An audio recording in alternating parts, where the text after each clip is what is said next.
Come to our part 4 for creating a workflow in HubSpot from template. So to go to workflow is just home and then workflow. Then we do create workflow from templates. And then here we're gonna do automate next steps after an add interaction. You use this template here. There you can see choose the add or add campaign that triggers this workflow. You click. So now you can see there, step 1, choose the ID option for the right network and level group campaign or ad. Step 2, choose the group campaign or ad you are automating from the lists. So this is the list that they give you.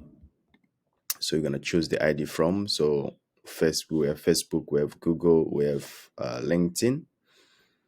Yeah, so those are the interactions for the social media platform that we have.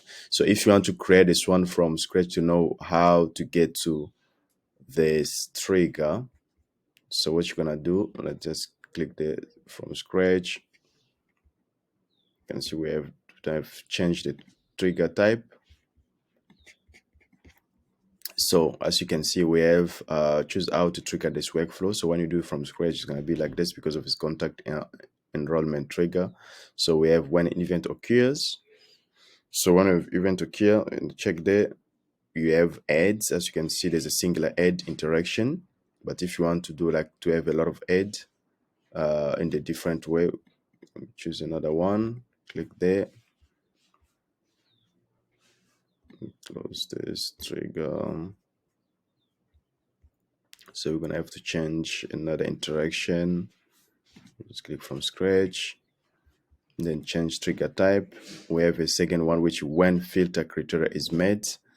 So as you can see, example, enroll contact whose, for instance, whose city is Reno and whose job title include marketing. So when filter criteria is met, is where the one that HubSpot is using. So you can see the marketing interaction ads with the interactions.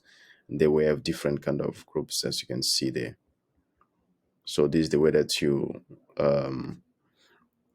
select your trigger. Once it's done, if there is any ID, then you can just click save.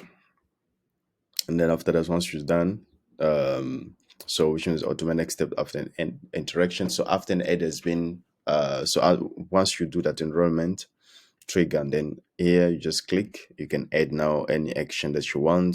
You can add send email, notify contact owner, and so forth. Okay, thank you so much.